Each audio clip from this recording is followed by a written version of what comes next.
तो हम मिथुन लगन के विभिन्न भावों में केतु की प्लेसमेंट के बारे में विचार कर रहे हैं। इस वीडियो में देखेंगे अगर आपका मिथुन लगन हो और आपके सेकंड हाउस में कर्क राशि में अगर केतु स्थित हो तो यहाँ आप केतु को किस तरीके से विचार कर सकते हैं।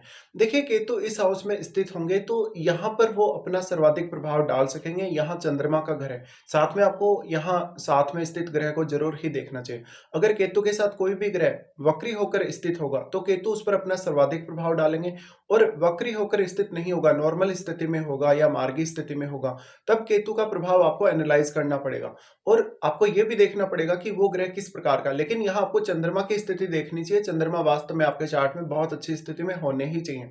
इसके साथ साथ यहाँ केतु स्थित है तो इस हाउस के एनर्जी को काफी ज्यादा एब्जॉर्ब करने का काम करेंगे, जिससे आपको फैमिली के साथ और फैमिली मैटर्स में डील करते हुए काफी ज्यादा परेशानी होगी। इस प्रकार का केतु है तो जातक को धन संपत्ति को लेकर बहुत ज्यादा चिंताएं रहेंगी।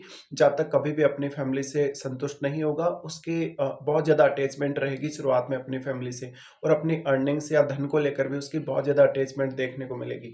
लेकिन यहाँ केतु के होते हुए आपको बहुत सारी ऐसी गलतियां हो सकती है आपसे कहीं ना कहीं, तो सावधानी रखनी पड़ेगी आपको अपने धन को मैनेज करने, संपत्ति को मैनेज करने, फैमिली के सदस्यों से जो भी आपके रिलेशंस है, जिस भी प्रकार से आप फैमिली के सदस्यों से डील करते हैं, उन मामलों में भी आपको परेशानी होगी।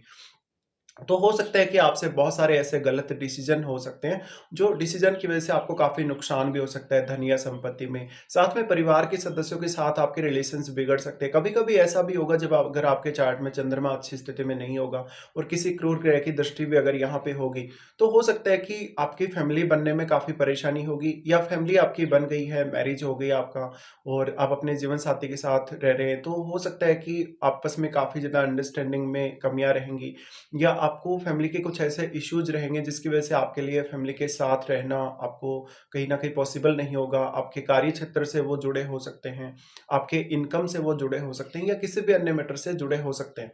इसके साथ-साथ दूसरे लोगों का इंटरफेयर आपकी मैरिड लाइफ में, इवन आपकी अर्निंग्स में, आपके धन संपत्ति में बहुत ही ज़्यादा हो सकता है। तो यहाँ पे अब आपको काफ़ी ज़्यादा केयरफुल रहना पड़ेगा जब भी आप कोई डिसीजन लेते हैं अपनी फैमिली से जुड़े मैटर्स में या सेकंड हाउस से जिस भी प्रकार से आप डील करते हैं, उन मैटर्स में आपको किसी ना किसी की सलाह की हमेशा ज़रूरत पड़ेगी या किसी ना किसी की गाइडेंस की ज़रूरत पड़ेगी। अब यहाँ चंद्रमा का घर होने की वजह से मेनली यहाँ आपके इमोशंस सबसे ज़्यादा प्रभावित होंगे और केतु इस हाउस के एनर्जी को एब्जॉर्ब करने का काम कर रहे हैं। तो आपको एक्चुअल में ये समझ में नहीं आएगा कि आप किस तरीके से इमोशनली अपनी फैमिली के साथ डील करें या वास्तव में आपकी फैमिली आपसे क्या चाहती है और आप अपनी फैमिली से क्या चाहते हैं। यहाँ पे अब आपको देखना पड़ेगा केतु के साथ कोई भी अन्य ग्रह स्थित है तो वो ग्रह किस प्रकार का है। अगर वो ग्रह फायरी प्लेनेट है जैसे कि मंगल जैसा ग्रह है तो आपको और भी ज्यादा दिक्कतें होंगी, और अगर यहाँ मंगल होंगे तो यहाँ मंगल वास्तव में नीच की स्थिति में होंगे। अब मंगल अगर यहाँ स्थित है तो फिर वो वक्री नहीं होने चाहिए। अगर केतु के साथ वक्री होके बैठे हुए होंगे तो क्योंकि केतु भी मंगलवत ही चलते हैं और काफी ज्यादा विस्फोटक स्थिति यहाँ उत्पन्न हो जाएगी, इसकी वजह से आपको और भी ज्यादा नुकसान होगा। साथ में आपको किसी भी प्रकार की लॉटरी, सट्टा, स्पेकुलेशन की तरफ जाते हुए बहुत ज़्यादा सावधानी रखनी चाहिए और अपने धन या संपत्ति पर किसी भी तरीके के रिस्क नहीं लेनी चाहिए।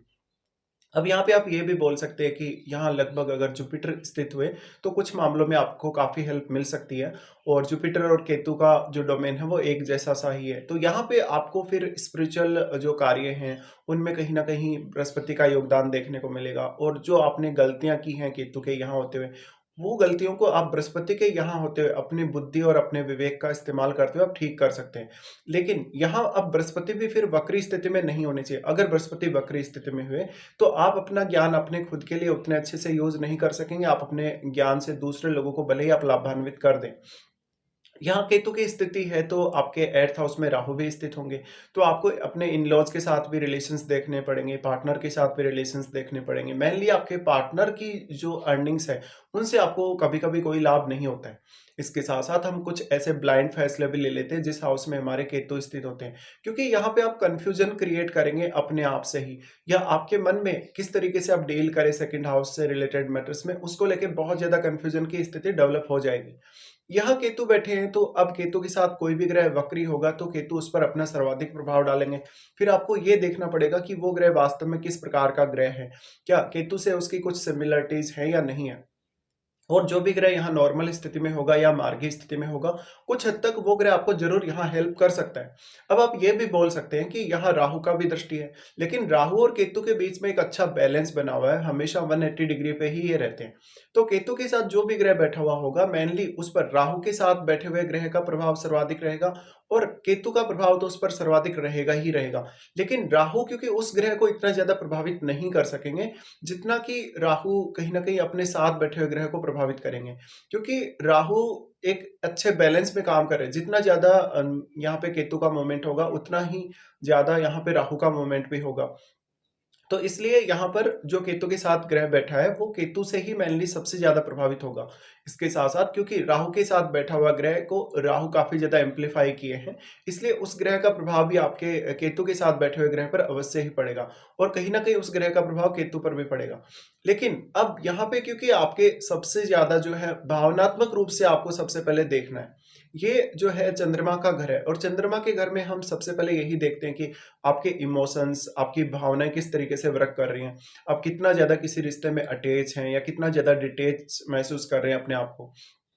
इसके साथ-साथ यहाँ कोई भी अन्य ग्रह बैठा होगा तो आपको उस ग्रह से रिलेटेड भावों पर भी विचार करना होगा और उस ग्रह की मेन जो क्वालिटीज़ हैं उनको भी केतु एब्ज़ॉर्ब करने का काम करेंगे। साथ में इस हाउस की एनर्जी को तो वो एब्ज़ॉर्ब कर ही रहे हैं, लेकिन कभी-कभी आप ऐसे कुछ गलत डिसीज़न ले लेंगे, जैसे कि आपके पास पैसा होते हुए भी लोन ले लेंगे या आप कुछ ऐसे गलत फैसले और भी ले सकते हैं। जैसे कि मान लो आपके पास बिल्कुल भी इनकम नहीं है, इसके बावजूद भी आपने कोई बहुत बड़ा लोन लेके ऐसी रिस्क ले ली है या किसी से पैसे उधार ले लिए हैं। यानी आप किसी भी तरीके से अपने आप को रिस्क में डालने की कोशिश करेंगे और फैमिली से आप काफ़ी ज़्यादा फ्रस्ट्रेशन भी महसूस करेंगे। तो यहाँ आपको काफ़ी ज़्यादा अवेयरनेस रखनी पड़ेगी। अब यहाँ पे किसी भी फायरी प्लैनेट का अगर प्रभाव हो, तो वो आप में बहुत ज़्यादा गुस्सा ला सकता है, फैमिली के साथ बहुत सारे इश्यूज़ ला सकता है, आपकी अर्निंग्स को लेके बहुत सारे इश्यूज़ ला सकता है। तो आपको इन सब पर बहुत अच्छे से विचार करना चाहिए। केतु यहाँ स्थित है, तो फिर आपको महादशा पर भी विचार करना चाहिए। क्या वास्तव में आपको केतु की महादशा है या केतु के साथ बैठे हुए ग्रह की महादशा है, ये सब आपको विचार करना है। तो केतु मेनली क्योंकि एक ऐसे प्लैनेट है जो काफ़ी ब्लाइंड हैं, जिनके पास बुद्धि नहीं है, जिनके पास विवेक नहीं है, इसलिए इस प्रकार की ही स्थिति आपकी भी केतु यहाँ डेवलप करेंगे कि आपको सेकंड हाउस से रिलेटेड मैटर्स में उतना ज़्यादा विवेकशीलता या बुद्धिमत्ता का इस्तेमाल करने के लिए प्रेरित नहीं करेंगे। इसलिए आपकी जो मेन क्वालिटीज़ हैं, कहीं न कहीं आप उन क्वालिटीज़ से डिटैच होंगे, आप अपनी फैमिली से डिटैचमेंट महसूस करेंगे। ये डिटैचमेंट आपकी उम्र बढ़ने के साथ-साथ बढ़ती जाएगी। इसके साथ-साथ जहाँ तक हो सकता है कि अपना पैसा या अपनी धन संपत्ति दान करने के लिए सोचे या वो दूसरे लोगों को कहीं न कहीं हेल्प करने के लिए सोचे। जितना भी आप किसी और को हेल्प करेंगे या और को पैसा देंगे, वो पैसा आपका कभी भी लौट कर वापस नहीं आएगा। दूसरा यहाँ पे ये हो सकता है कि आपका पार्टनर का इंटरफेयर या पार्टनर की फैमिली का इंटरफेयर आपकी फैमिली में आपकी जो भी आपकी अर्निंग्स हैं, आपकी धन संपत्ति उसमें बहुत ज़्यादा हो सकता है। तो यहाँ पे आपको काफ़ी अलग-अलग तरीके से विचार करना होगा। साथ में यहाँ केतु के साथ बैठे हुए ग्रह से संबंधित जो भी आपके चार्ट में भाव हैं, उन भावों से डील करने, उन भावों से जुड़े हुए रिश्तों से डील करने में आपको काफ़ी दिक्कतें होंगी। तो उन भावों पर भी केतु का प्रभाव ज़रूर पड़ेगा। साथ में आपको ये देखना है कि केतु के साथ जो भी ग्रह बैठा है, उन भाव से जुड़े हुए आपके रिश्तों के साथ आप कैसे डील करते हैं। तो ये सब प्रभाव आएँगे जब भी आपका केतु आपके सेकंड हाउस में स्थित होगा कर्क राशि में।